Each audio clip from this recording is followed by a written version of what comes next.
আকাশবাণী কলকাতা। স্থানীয় সংবাদ পড়ছি ধৃতি সেন শর্মা। বিশেষ খবর হলো, মেদিনীপুর মেডিকেল কলেজ হাসপাতালে স্যালাইন কাণ্ডের জেরে প্রসূতির মৃত্যুর পর হাসপাতালের তরফে এক নির্দেশিকা জারি করা হয়েছে। এতে বলা হয়েছে, স্নাতকোত্তর স্তরে কোনো পড়ুয়া এখন থেকে অস্ত্রোপচার এবং অ্যানেস্থেসিয়া সংক্রান্ত কাজ নিজেরা করতে পারবেন না। সিআইডি গতকাল ওই ঘটনার তদন্তভার হাতে নিয়েছে। রাজ্য শিক্ষা দপ্তর দক্ষিণ কলকাতার বেসরকারি স্কুলে কাঁচ ভেঙে 3 পড়ুয়ার আহত হওয়ার ঘটনার রিপোর্ট তলব করেছে। রাজ্যের 2 তথ্য কমিশনার পদে নিয়োগের প্রক্রিয়া শুরু হয়েছে। গঙ্গাসাগরে আজও চলেছে মকর সংক্রান্তির পুণ্য স্নান।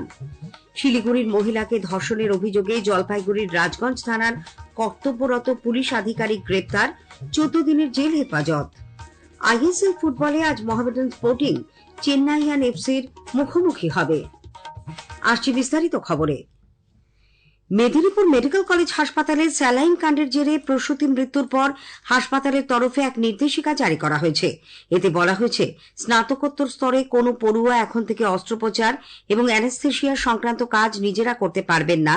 ফ্যাকাল্টি, বেড ইনচার্জ, এমডি এবং এমএস ডিগ্রিধারী সিনিয়র রেসিডেন্ট ডাক্তাররাই সার্জারি সংক্রান্ত যাবতীয় প্রক্রিয়া সম্পাদন করবেন। যদি কোনো পিজিটি বা জুনিয়র ডাক্তার এইসব কাজ করেন, তার শাস্তিযোগ্য অপরাধ বলে গণ্য হবে। এই ঘটনায় কঠোর ব্যবস্থা নেওয়া হবে বলেও সতর্ক করে দেওয়া হয়েছে। এদিকে এই নির্দেশিকা নিয়ে চিকিৎসক মহলে বিতর্ক দানা বেঁধেছে। প্রাক্তন ও বর্তমান সিনিয়র চিকিৎসকদের একাংশ এই নির্দেশিকার ব্যাপারে আপত্তি তুলে বলেছেন, জাতীয় মেডিকেল কমিশন এনএমসির গাইডলাইনে স্পষ্ট বলা আছে পিজিটিরা কতগুলি অস্ত্রোপচারের সহকারী হিসেবে থেকেছেন অথবা নিজে করেছেন তা লগবুকে নথিভুক্ত করতে হবে। শিক্ষক চিকিৎসকদের তত্ত্বাবধানে হাতে কলমে অস্ত্রোপচার শিখে তারা দক্ষতা অর্জন করেন। এই নির্দেশিকা অনুযায়ী তা বন্ধ হলে ভবিষ্যতে সমস্যায় পড়বেন জুনিয়র চিকিৎসকেরা। জুনিয়র ডক্টরস ফ্রন্টও নির্দেশিকার সমালোচনা করেছে।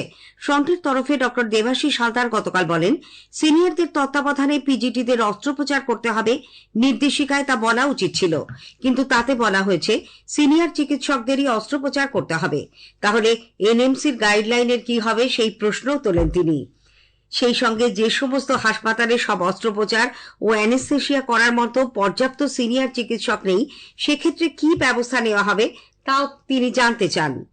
মেদিনীপুরের ঘটনার প্রতিবাদে গতকাল স্বাস্থ্য ভবনের সামনে বিক্ষোভ দেখায় service doctors forum, medical service centre ও নার্সেস ইউনিটি। তারা মেদিনীপুর মেডিকেলের জারি করা নির্দেশিকা বাতিল এবং পূর্ণাঙ্গ বিচার বিভাগীয় তদন্তের দাবিতেও সরব হন। এদিকে সিআইডি গতকাল এই ঘটনার তদন্তভার হাতে নিয়েছে। ডিএসপি পদমর্যাদার এক আধিকারিকের নেতৃত্বে 2 সদস্যের প্রতিনিধি দল হাসপাতালে গিয়ে কলেজের অধ্যক্ষ মৌসুমী নন্দী ও সুপার জয়ন্ত রাউতের সঙ্গে কথা বলেন। মেডিকেল সুপার ও উপাধ্যক্ষ এমএসভিপির ঘরে দুপুর থেকে সন্ধে পর্যন্ত চলে রুদ্ধদ্বার বৈঠক। একই সঙ্গে 2 পিজিটি, 4 জন নার্স, 1 জন আরএমও এবং স্ত্রীরোগ বিভাগের 2 প্রধানকেও গতকাল জিজ্ঞাসাবাদ করেন আধিকারিকরা। 3 দিনের মধ্যে তাদের প্রাথমিক রিপোর্ট জমা দিতে বলা হয়েছে। পরে এমএসভিপি ডক্টর রাউত জানান, তদন্তের স্বার্থে যাদের প্রয়োজন তাদেরকেই জেরা করা হচ্ছে। অন্যদিকে মেদিনীপুর মেডিকেল কলেজ হাসপাতালে স্যালাইন কাণ্ডে সংক্রমণের শিকার 3 প্রসূতির অবস্থা সংকটজনক। কলকাতার এসএসকেএম হাসপাতালে তারা চিকিৎসাধীন। জানা গেছে, সংক্রমণের কারণে তাদের শরীরে রক্ত জমাট বাঁধছে না, কমছে প্লেটলেটের সংখ্যা, ঠিকমতো কাজ করছে না ফুসফুস ও কিডনি। 13 সদস্যের মেডিকেল বোর্ড এদের চিকিৎসার দায়িত্বে রয়েছেন। মৃত প্রসূতির সন্তানের শারীরিক অবস্থা স্থিতিশীল হলেও পঞ্চম প্রসূতি রেখা সাউ মেদিনীপুর মেডিকেল কলেজ হাসপাতালে চিকিৎসাধীন। তার সন্তানের অবস্থাও গুরুতর। শিশুটি এনআইসিইউতে ভর্তি। বিজেপি প্রসূতি মৃত্যু এবং স্যালাইন দুর্নীতিতে কেন্দ্রের হস্তক্ষেপ দাবি করেছে। রাজ্যের বিজেপি সাংসদ জ্যোতির্ময় সিং মাহাতো এ ব্যাপারে গতকাল কেন্দ্রীয় স্বাস্থ্যমন্ত্রী জগৎ প্রকাশ নাড্ডার হস্তক্ষেপের আবেদন জানান। অন্যদিকে বিরোধী দলনেতা শুভেন্দু অধিকারী এই ঘটনায় রাজ্যের স্বাস্থ্যমন্ত্রী ও স্বাস্থ্য সচিবের বিরুদ্ধে পদক্ষেপের দাবি জানিয়েছেন। সাংবাদিকদের প্রশ্নের উত্তরে তিনি বলেন, এই ঘটনা ক্ষমার অযোগ্য অপরাধ। স্বাস্থ্যমন্ত্রী ও স্বাস্থ্য সচিবের বিরুদ্ধে হত্যার মামলা দায়ের হওয়া উচিত। প্রবীণ কংগ্রেস নেতা প্রাক্তন সাংসদ অধীর রঞ্জন চৌধুরীও মেদিনীপুর মেডিকেল কলেজ হাসপাতালের ঘটনায় কেন্দ্রীয় স্বাস্থ্যমন্ত্রী জগৎ প্রকাশ নাড্ডার হস্তক্ষেপ চেয়ে চিঠি দিয়েছেন। ওই চিঠিতে অধীরবাবু রাজ্যের স্বাস্থ্যক্ষেত্রে দুর্নীতি, অবহেলা ও অব্যবস্থার অভিযোগ এনে ঘটনায় দোষীদের বিরুদ্ধে কেন্দ্রীয় সংস্থার তদন্তের দাবি জানান। দক্ষিণ কলকাতার একটি বেসরকারি স্কুলে কাঁচ ভেঙে 3 পড়ুয়া আহত হওয়ার ঘটনায় রাজ্য শিক্ষা দপ্তর রিপোর্ট তলব করেছে। স্কুলে সেদিন কি ঘটেছিল এবং ঘটনার পর কি ব্যবস্থা নেওয়া হয়েছিল জেলা বিদ্যালয় পরিদর্শকের কাছে তা